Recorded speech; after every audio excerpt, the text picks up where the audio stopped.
Welcome to It's Your Life. I'm Dr. James J.C. Cooley, and I am excited about today's show. I think it's so important that we all have an understanding of a lot of things, especially when it comes to families. And sometimes things don't always go as planned. Even though I say we all get married and want to be there forever, but sometimes things happen. And it's a lot of work that goes into deciding to depart or separate or divorce or etc., especially when you have assets, especially when you have family, kids, and other things that are involved. And so, first of all, you have to have the right, if you decide to do this, you have to have the right attorney that's going to work the best interest of the whole family, regardless of which direction they might be going in, especially when it comes to children. We got one of the best in the business here today to share some of these great ideas on how her practice go about helping people out, how they go about helping resolve issues, problems, and making sure that the best possible result can happen in any time a situation, divorce, etc.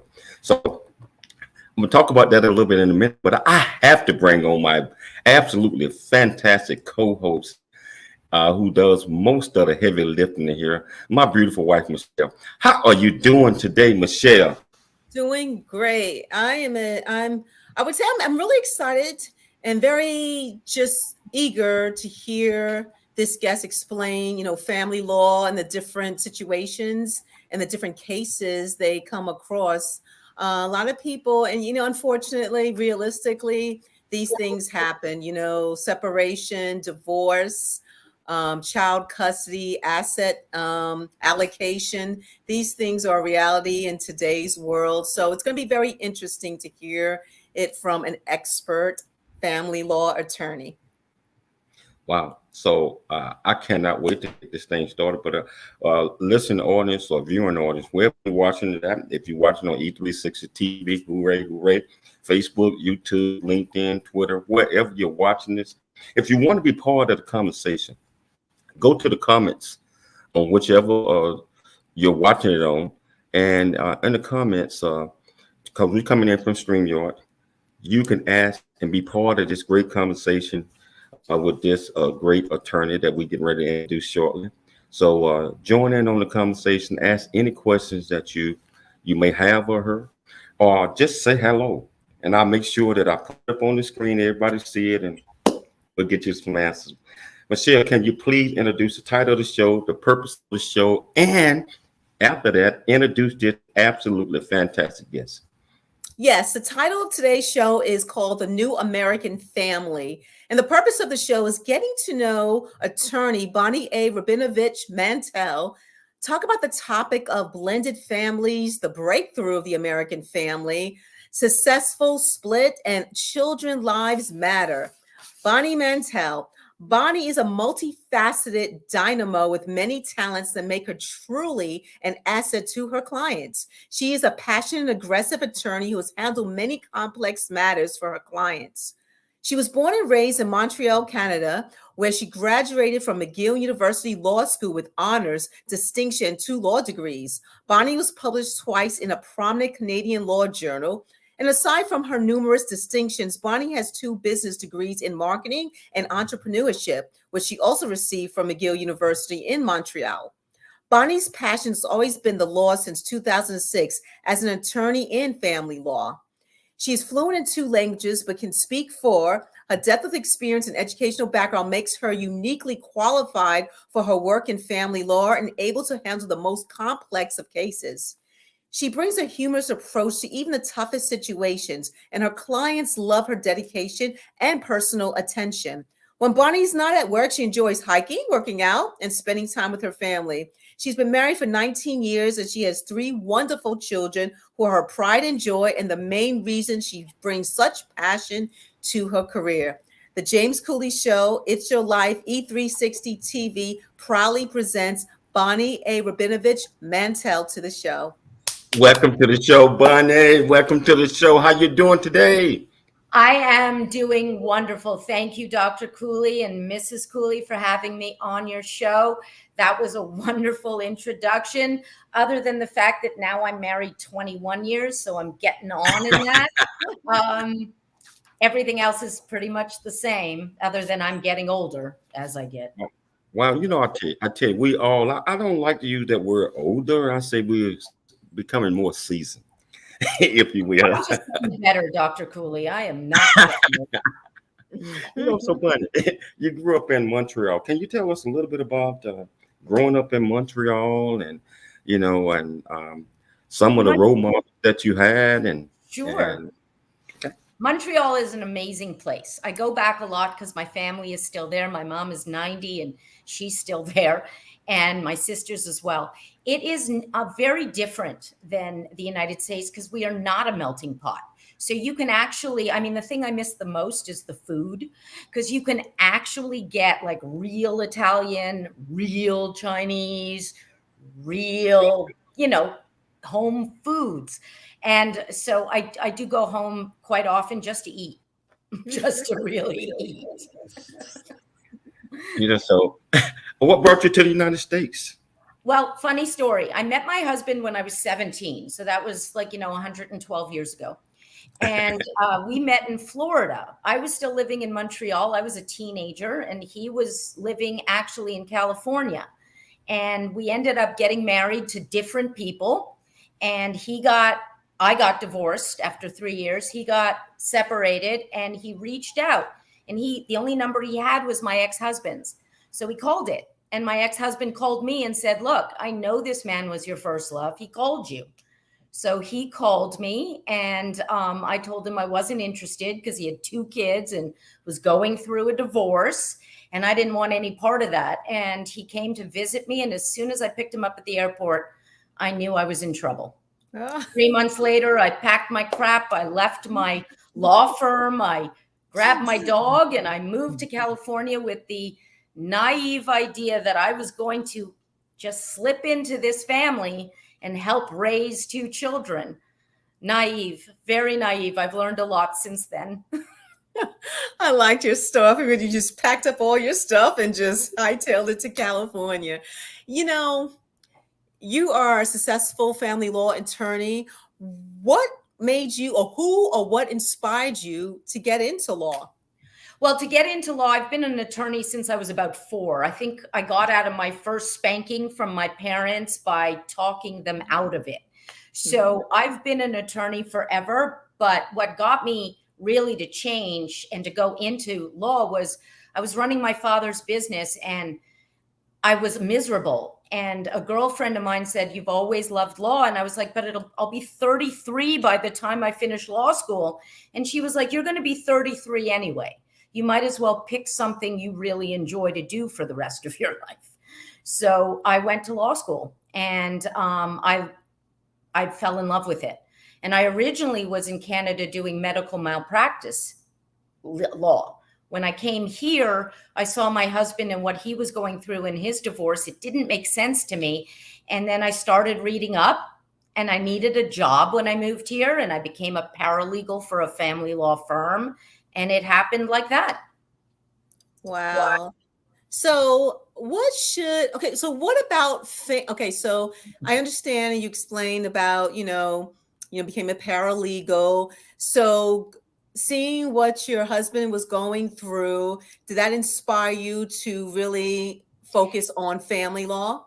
Yes, because when people break up, there's sometimes that guilt factor. There's sometimes that, even if you're breaking up for all the right reasons, people tend to feel guilty about decisions to break up the family, especially when you have small children. And my husband's children at the time were 2 and 5.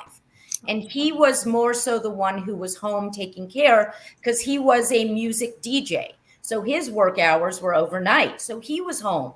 And the idea that the law was going to favor mom because it was mom, none of that made sense to me. So I started working for an attorney because I had to pass the bar here. And I started working for an attorney while I was waiting for my results. And the more I got into it, the more I realized I could really help people get through this system with a broader focus. If you and your spouse want to argue and you don't have children and you have nothing better to do, go ahead. We're good for that too. But if you have small children or children at all, let's take a bigger approach here. Let's do something that's not, and maybe try to do, we can litigation in my firm. We do a lot, but we're also very mindful that we live in San Diego. Nobody can really afford it. And then you're going to go and, spend a lot of money fighting over things and your children are caught in the middle. And, Dr. Cooley, Michelle, you got to understand, these children don't ask for it. They wake up. My stepchildren, if you ask them today and they're 29 and 25, they would have still wanted their parents to stay together even if they weren't happy.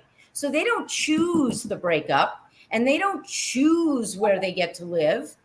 They're in the middle. So if you've got a broader focus of what we're going to do for the best interest of our children, we're that law firm for you. Wow. People do break up, just like you're saying, and you want to minimize that. But sometimes there are times where it is what it is. And when you're seeking an attorney, what should a person be looking at in an attorney when they know that an inevitable is already there?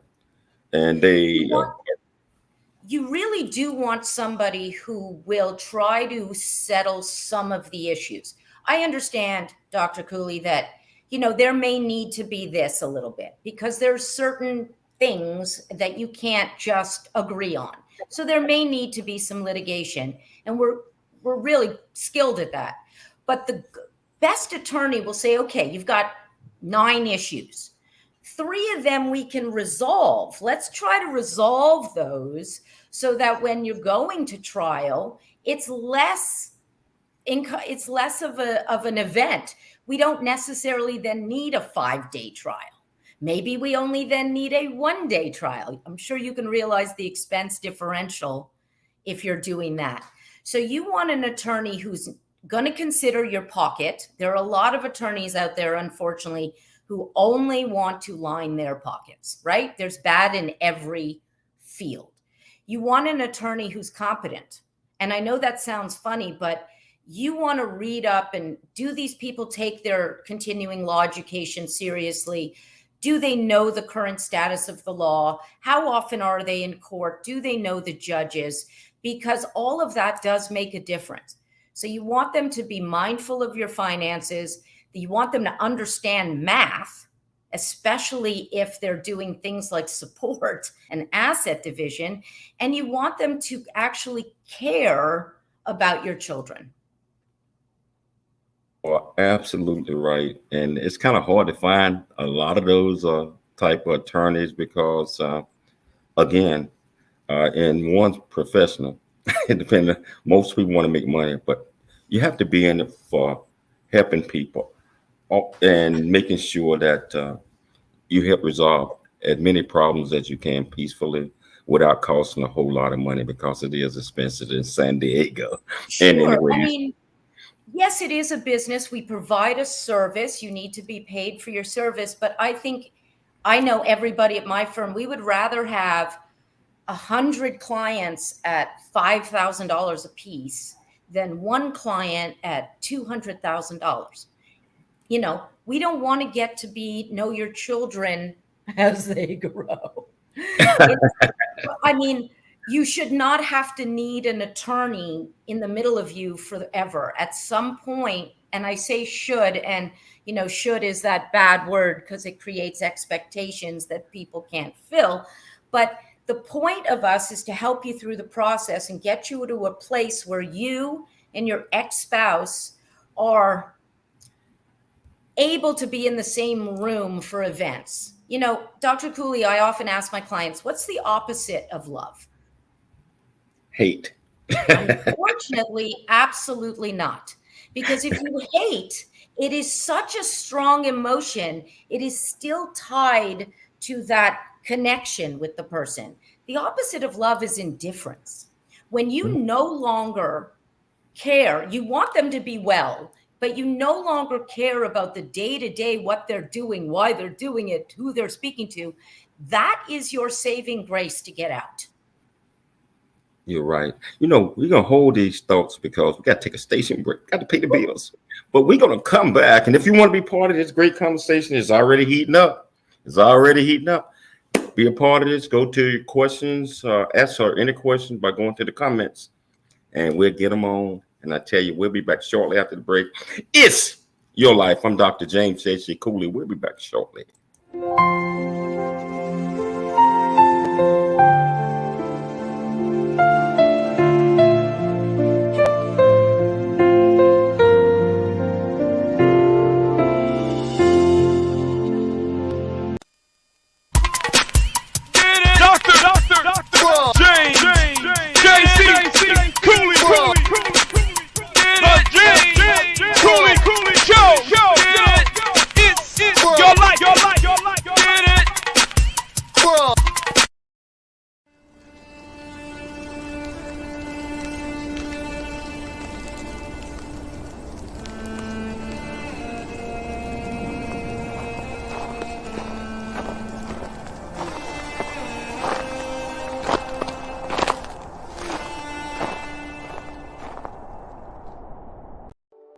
Noah Dingley here, producer of The James Cooley Show, It's Your Life.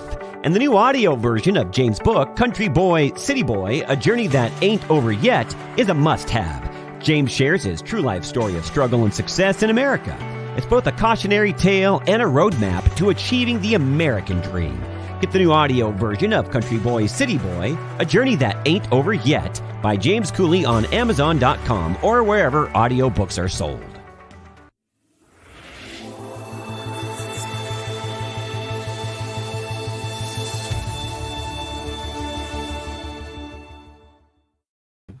Hello, welcome back to It's Your Life. I'm Dr. James J.C. Cooley, and Bunny, I tell you, you started the ball rolling, and you ended that with a surprise, because the things that we do, and I've been divorced before, and you're right, it wasn't the word hate.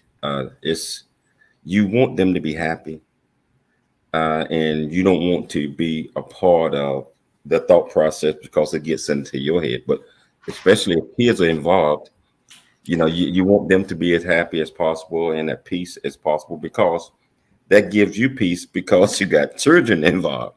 If that make any sense.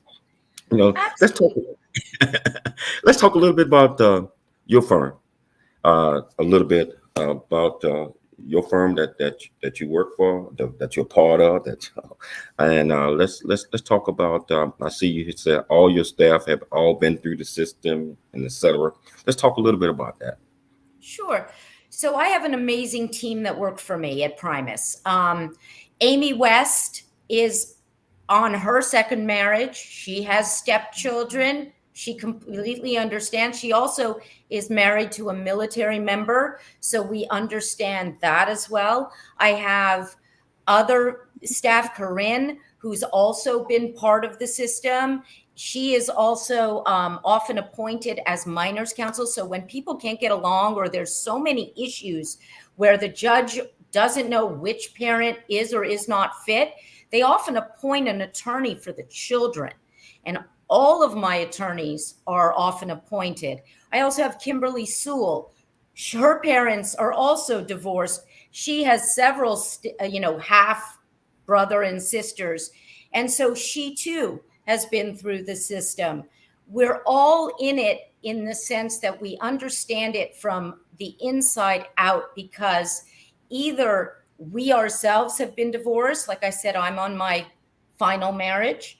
Or if we grew up as part of, what they used to call a broken home. I try very hard not to call it that, because if the home wasn't working when they were together, it was already broken. It becomes repaired when they get away from that. So that's why, it's the new American family. It's the reality of how we look at the event. It doesn't have to be so negative. And every one of our support staff have been in the system in one way or the other. So we have a level of empathy that isn't as prevalent in other firms. Wow. So what do you mean by the tag zealous advocacy for right and reasonable means? Well, I'm sure you've heard that California is a 50-50 state, meaning that all the assets and all the debts are divided 50-50. We also have in California a statewide uniform guideline calculator for support. And child support, being at the primary priority of the state, is given the highest level. So the things that go into that calculator don't take into account all of your expenses and the lifestyle that you've built. So sometimes people are faced with orders for support that they go, well, wait a minute. If I'm going to give my ex all this money to support, how do I live? Where do my bills come in? Because I still got credit card debt and a car payment and mortgage. And so we try to advocate, if we can get people to move off their positions, we will zealously advocate not just for what's right, but what's also reasonable for your family. If you know that somebody can't afford to give you $1,000 a month, not because they're shopping at Macy's, but because they're shopping at Kmart just to live, maybe we can smooth that out a little bit. So we try very hard to keep that broader picture of families who were together living from one pot of income. Now you've got two houses trying to live from that same pot of income. It's a juggling act. Wow. When I was going through divorce, where was the attorneys like you doing that time, right? I get that a lot, Dr. Cooley. A lot of people come to us and go, why didn't, when they try to fix what was done, and they go, where were you, 5, 8? I'm like, we were here. You just, you had, right. Oh yeah. Love you guys premise. Okay, Bonnie, what's the difference? How would you put this? In today's divorce than the previous divorce in the past. I'm talking about years ago. Well, you have things that are because of the world and the way it's going, and acceptance and tolerance, and what masks itself like acceptance and tolerance, but that's a different show. When you look at today's world, we have things like, same-sex marriages, registered domestic partnerships, and that existed before that no longer need to be that way because we have accepted same-sex marriages.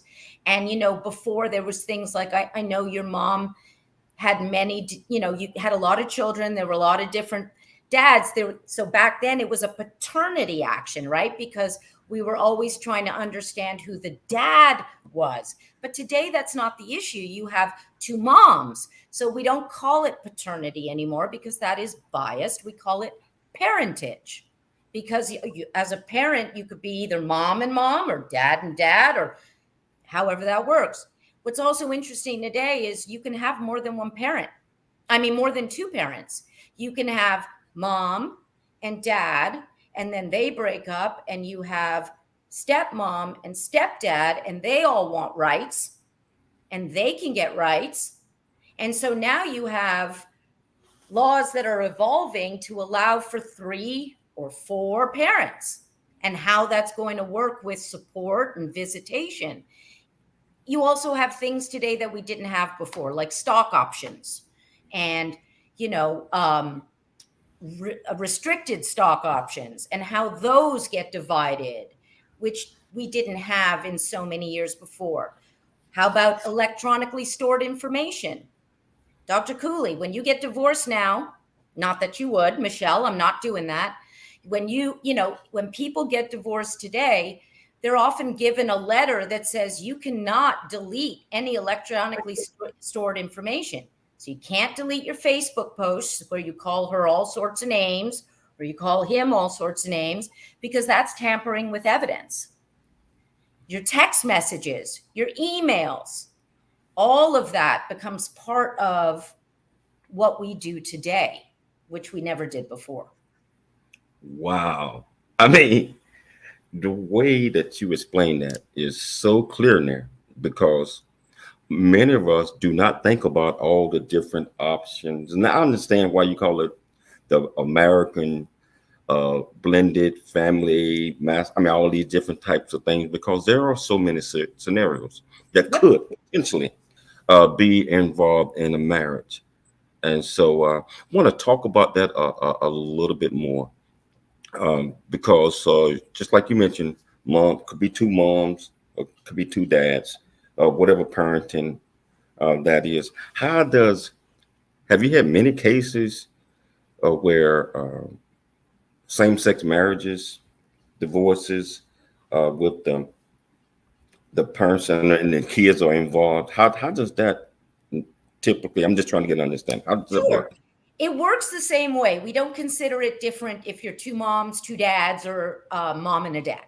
The law treats you the same way. There is sometimes, though, an issue when you have children, because one is a biological relate to the child, depending how the child was conceived, right? If you've got two dads, maybe only one of them is truly the biological parent. And so then we have something which is called a presumed parent. You can be considered with all the rights and obligations of a parent because you've held your child out as your child. You've done all the things, you've supported your child financially. So you've got situations where parents who are not biologically related but deserve the moniker of parent are awarded that status. You also can have situations where you have a biological parent and that parent loses parental status because they hadn't been involved in the child's life for several years. Another parent has become the presumed parent, and it's not in the child's best interest at 7, 8 years old to start up a relationship with a biological parent they never even knew about. So you can have those situations come to your office where somebody wants a contact or a visit and they can't get it, or so, and we address all of that. It's a brave new world, Dr. Cooley. My eyes are opening up. And by the way, Michelle, no, I am never leaving you. Smart man. So what should a person ask a prospective divorce attorney, prior to bringing that person on? You always, every time I do a consult, I explain to people that you're going to need documentation regardless. So you might as well gather a year or two's worth of your bank statements, your credit card statements, 2 or 3 years of taxes. Have that, if you have a safe and there are contents in the safe, you may want to take a picture, time and date stamp it, because you'd be surprised how things disappear. And you want to ask your attorney, things like how much can you estimate how much this may cost, understanding that we can't give you a guarantee because we don't know what the other side, what crazy that may happen. So, an estimate is something they can wrap their head around. What are the basic laws about family sharing? A lot of people have the misconception that California, has a policy of 50-50 custody. We don't. Absolutely not. We have a policy of the best interests of the child. If the best interest of the child is to spend 90% of the time with one parent, that's going to be what happens. So a lot of people you'd think that when the court presumes two parents are fit until otherwise told something else. But it doesn't necessarily mean that there's a default 50-50 custodial arrangement. Hold that thought. We got to take another station break, but I can't wait to get back. This is it's getting interesting. I keep telling you, listening audience, viewing audience, you might want to ask this young lady some questions. If you have any doubts, if you have any thoughts about anything, if you've been thinking about some of these things and don't know, this is your time to ask Bunny Mantel any question you want. We're going to take a station break, but we're going to be shortly back after this, and we're going to pick it up with Bunny again. It's your life. I'm Dr. James J.C. Cooley. My program is built on the 4 C's, and the 4 C's are create. Create is the thoughts that we have. Each and every last one of us have these thoughts, these ideas, these dreams. We have these things every day. A lot of times when we get these thoughts, we don't want to do anything but lay down and go back to sleep or whatever that might be, and we wake up and the thoughts are gone. I believe that a high spirit always telling us something every single day. Every single day. So create the ideals that you get, that you think about, that you dream of, that you say, I can do it, I can do it, I can do it, I can do it, I can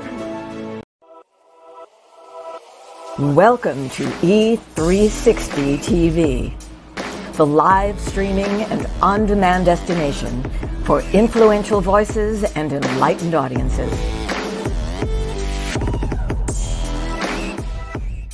We offer trending, grassroots, and purpose-driven content across a diverse range of interests. E360 TV is more than just watching programs.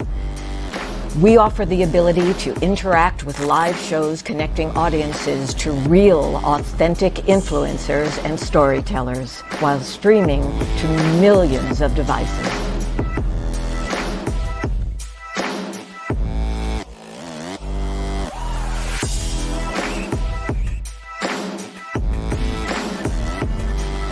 Real experiences, raw conversations, one destination for it all.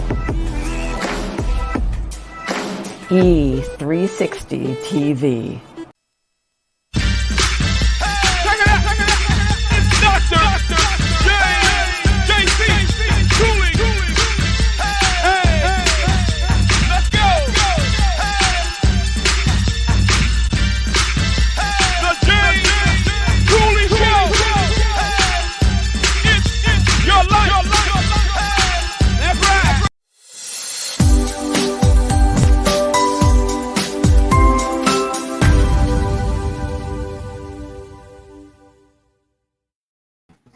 Hello, welcome back to the James Cooley Show. It's your life, and you know, this is an education, a life, because things do happen in our lives, and we have to understand the rules and regulations, and we have to be prepared for that, even in tough times. So, Bunny, I am so appreciative of the information that you're putting out.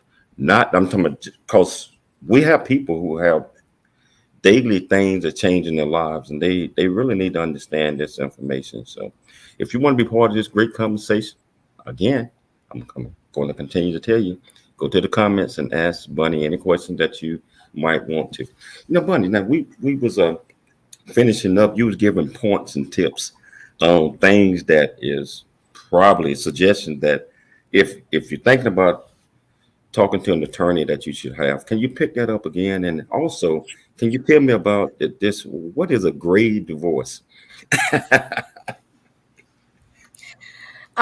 So yes, the tips, get your financials in order, get your documentation in order, ask your attorney questions like what their practice is about, whether it's solely litigation or do we try to settle, and even an estimated how much they think their particular divorce or situation will cost, so that they have an idea of what it could look like. As for what is a gray divorce, well, thankfully I color the gray out. A gray divorce is really referred to as somebody, who gets married, who gets divorced later in life, when you've been married usually longer than 25, 30, 35 years. That's what we call a gray divorce. Yeah, I did not know that, so Did you, Michelle? And no, I was interested in what that was. So gray divorce, I get the I get it. I idea of saying the color gray. So that's interesting. I've never heard of that before. Well, Bonnie, can you kind of tell our audience about are same-sex marriages handled the same in divorces as other, different types of marriages? Can you kind of go into that? Absolutely. It is handled the exact same way. We don't make any differences. California is a no-fault state, meaning it doesn't matter why you're getting divorced. That's why I always find it amusing when, the stars and they, on the news, they go, oh, they're getting married, they're getting divorced for irreconcilable differences. It's really the only one box you can check. So I find that quite amusing that they make a big deal of it. But yeah, it's always handled the same. We are presumably a 50-50 state for whatever you've acquired, or be it assets or debt during your marriage. That is the presumption. We will split that evenly. And then it's a matter of determining what that looks like. Okay, Bonnie, I'm sure everyone knows, I'm just going from a male perspective, right? Even females, child support. So child support has been, debated in courts, whether it's the father or the mother saying that the court is asking too much from them, or let's say the father or the mother, let's say the father remarries. First of all, how is child support calculated? And does the parent who remarries, and they're the ones providing the child support, any promotions and increase in salary, does that increase the child support they're going to give their children? Yes. So let me do it this way.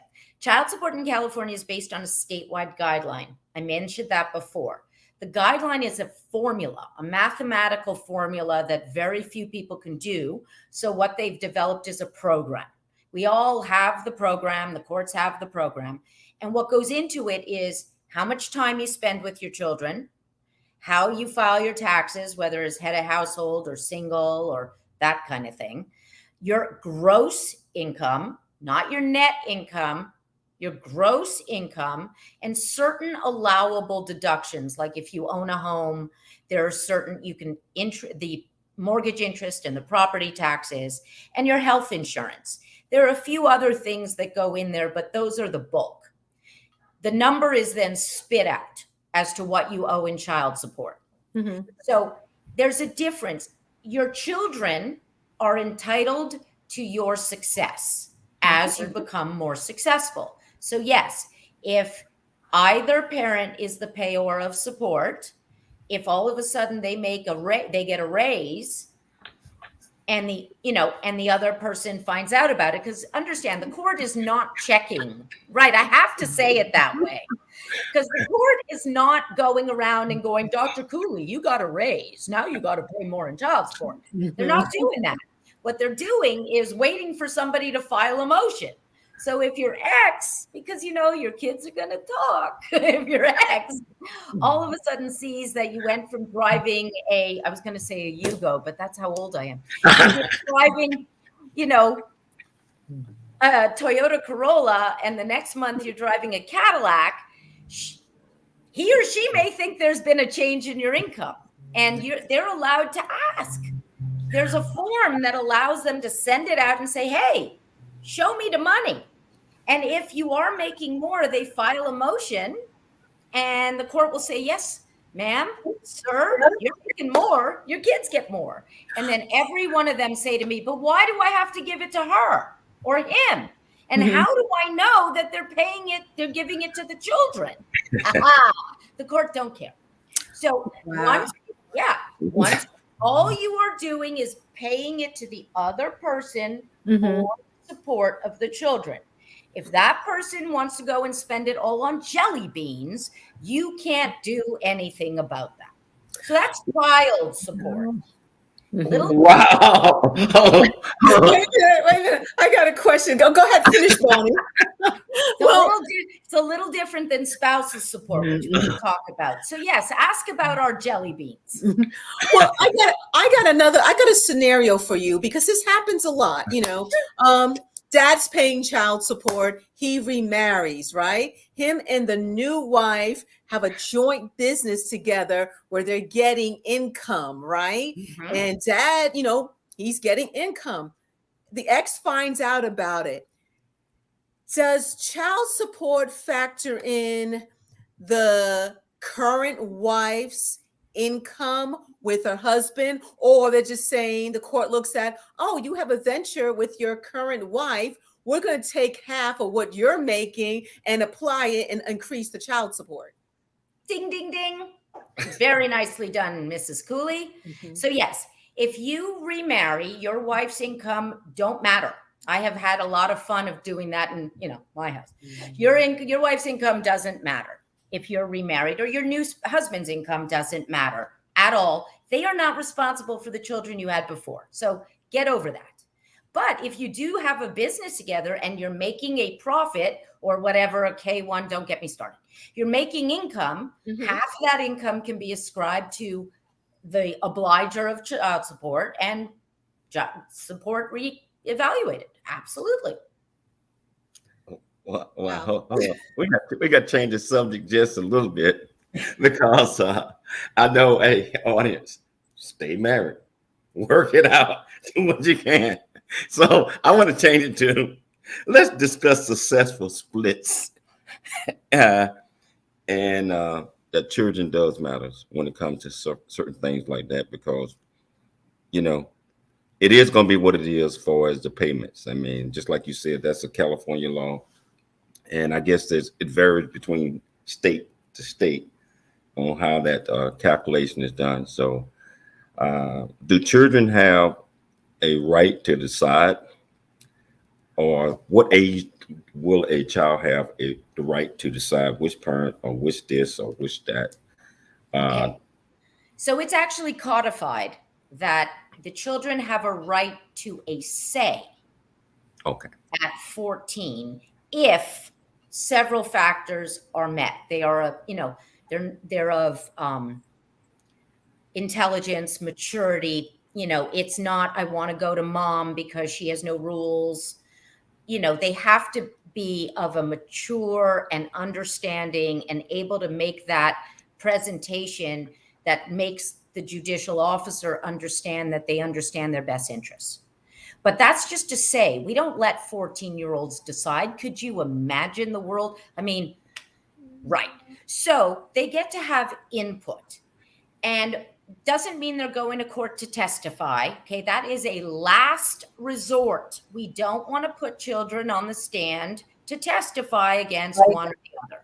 So in California, in San Diego, we are a recommending county, which means that we have something called family court services, where anytime you have an issue of custody or visitation, the parties are going to go to this family court services, where they will meet with a counselor who's trained in this process, who will help them see if they can come to some sort of agreement on how to share your children.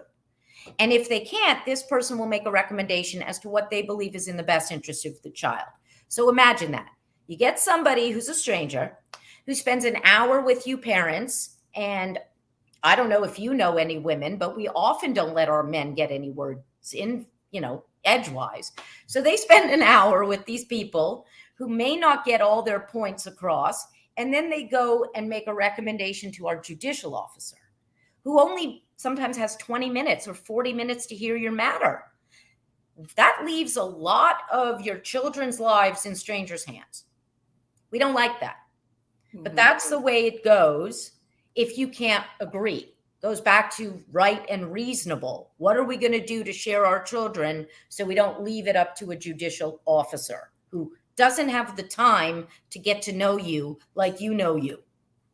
So that's one aspect. Bonnie, spousal support.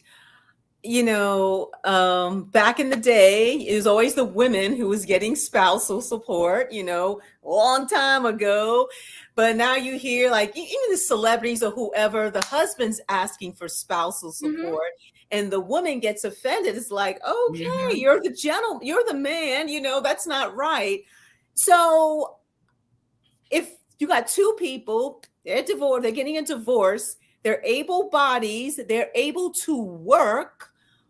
How is spousal support calculated? And what if one party just doesn't want to work? They just want to lay around and just collect spousal support. Well, spousal support is based on the marital standard of living. So if you guys have been married for X amount of years and you were both working, your marital standard of living is based on both of your incomes and the lifestyle you've built. When you get divorced, each of you are entitled in the interim until you can get on your feet to have the status quo maintained. That is what results in interim spousal support. So interim spousal support, somebody goes to court, files a motion for support and says, hey, he or she makes double what I make, more than what I make, whatever. I can't maintain the marital standard of living because I've only got less than half of the combined income, and the court will equalize it. But usually when we get beyond interim spousal support, so that's spousal support at the beginning of the case, just to get everybody on their feet. When you get to the end of the case and we have to deal with permanent spousal support, and that often depends on the length of marriage. If you're married in California longer than 10 years, the recipient is entitled to permanent spousal support until you remarry or one of you dies or a court order. And so at that point, the court will give you what is called a warning, a Gavron warning. Hey, you're able-bodied. You need to go out and find work to take care of yourself. And usually, they will give them a few years to get that going. But wow. And then some judges, Dr. Cooley, we also have judges that go, wait a minute, you're able-bodied now. I understand you don't want to work, tough. So since you don't want to work, we're going to impute you with income. We're going to say you have the ability to earn at least minimum wage, or, people do get vocational evaluations to find out what somebody can really earn. And then the judge will consider imputing that wage. So we're not just sitting around going, I don't want to work anymore. And that's okay. It's not okay. Hold that thought. We got to take a station break. This is so exciting. I can't wait to come back. So I tell you, we're going to shorten this break real short. It's your life. I'm Dr. James J.C. Cooley. We'll be back shortly after the break.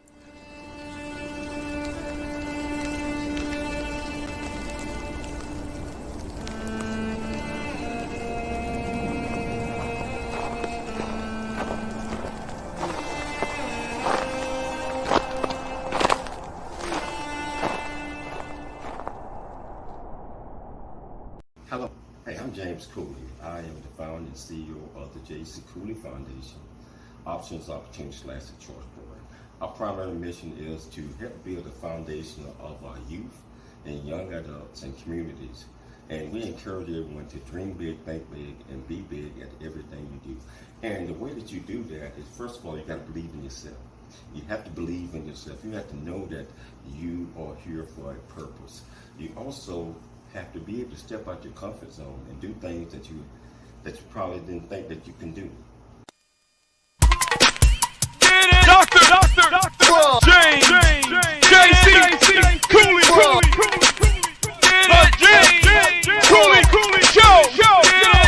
It's your life.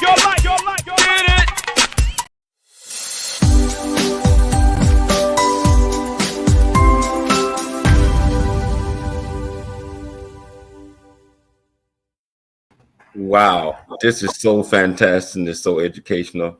And Bunny, I'm just gonna let you know that we're down to like the last 9 minutes of the show. It's a lot of stuff that I want to cover, so we got to kind of keep it short a little bit. I wish we had 2 hours, So you were talking about a judge could modify or could when it comes to spousal support, and that is true. How do when one parent failed to live up to their obligation and support with the child? Tell us some of the things that might happen in that case. Well, we're pretty, like I said earlier on, child support is a priority in California. So there are two ways to go. You can go back to court, family court, and enforce. And along with the enforcement comes mandatory sanctions. You can't violate a court order and think you're going to get away with it. So that's family court. But we also have a state court called Department of Child Support Services, where if you owe money, not only is there 10% legal interest tacked on to that every single payment that you miss, but you could lose your driver's license, your passport. They will put liens on your bank accounts. Your life gets pretty difficult if you're not paying child support. And if you're a military member, you could lose your security clearance, your rank. It's not good. You got to pay your support. You got to do that. Tell me about premarital agreements. Do that really help when it comes to litigation? Absolutely. I don't say I'm a specialist in much, but I'm a specialist in a premarital agreement. Yeah, absolutely. If it's done right and it's done the following all the procedures and everybody's done all their disclosures and you're all on the same page and everybody has to be represented by counsel, yes, it will hold up in court. There have been people who have tried to challenge my prenups. Didn't work well for them at all. So being a former military guy myself, when military personnel is deployed and away, and sometimes when you're deployed, you don't have that constant contact to be able to do your end of the bargain because you're not there. Can a military person on deployment lose custody, etc., due to no fault of their own? No. First of all, thank you for your service. As a Canadian, I thank you even more for your service. But we have codified law that says that what your orders were before come back immediately when you get back. We are not punishing our service members for keeping us safe. So tell me about unmarried couples or common law couples. We haven't talked about common law yet. Because there is no common law. Ooh, there is no common law? We have no common law marriage in this state. Okay. So if they have children together, unmarried couple, differently, and if there are law issues and they're not married, is the law different in that case? No, that's a parentage action. That's where they're not married, but they have children. So they need orders to establish the parental relationship and then to do custody and visitation. So it follows the exact same process. Now, what are some of the things where you tell our viewers and our listeners, why they need to always think about the decisions that they make when deciding if you want to get a divorce or not get a divorce, or especially when the children are involved, certain things that need to be taken in consideration, I believe. Well, one of the things that is our ethical duty to do, and I believe it's really important, because we're divorce attorneys, anytime somebody calls, I'm always offering, I have, a referral list of therapists or life coaches, people that can help. So if you're calling me and you're thinking about getting divorced and you don't know and you haven't hit that wall yet, it is our ethical duty to say, hey, would you be interested in a referral to a family therapist, a marital counselor, something that could at least help you guys give it every possible shot before making that final decision to get divorced. So our firm is very, very conscious of that. And we would rather, make sure, you guys stay together. We're here if you need to get divorced, but we're not promoting your divorce. We're actually trying to promote you to stay together if that's possible.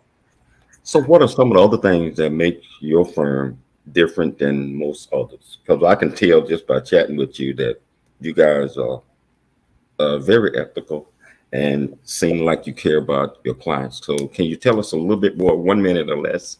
Sure. We actually really do care about our clients, and we work as a team.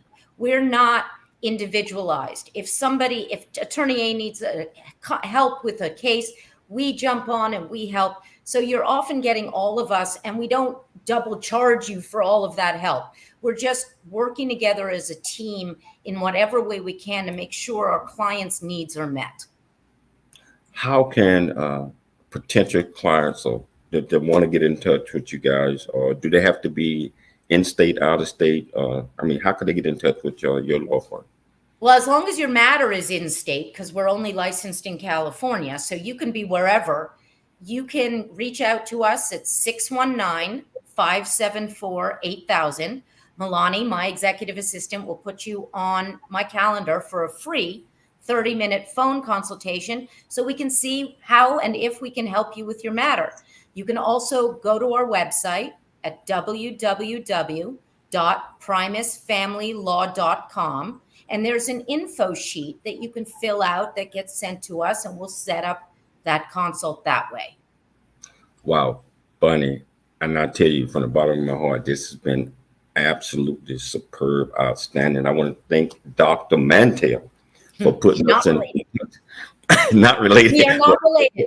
but for putting us in contact, because this was so needed. So I want to thank you for taking the time to come on the James Cooley Show. It's your life. You know, so we're gonna have to get you back again. I gotta always thank my great co-host Michelle Cooley for doing all the heavy lifting. Most importantly, I like to thank my listener audience for taking time to listen to the James Cooley Show. It's your life.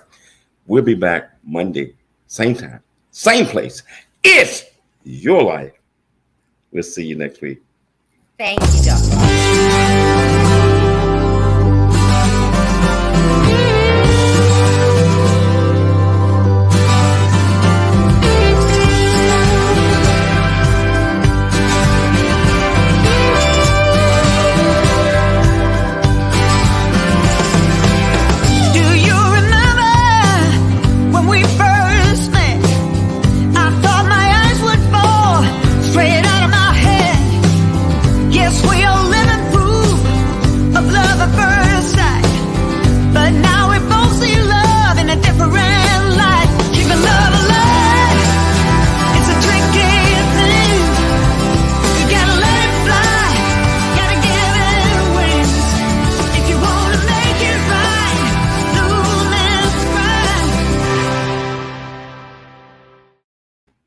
Another fantastic show. Bunny Mantel was absolutely superb, and that great information that she provided to us, I think we all needed. You know, so I tell you, I always think about things, especially married, getting divorced, got kids, etc., because we have to make the right decision and we have to think things out. Remember always to dream big, think big, and be big at everything you do. It's your life. I'll talk to you later. Dr. James J.C. Cooley.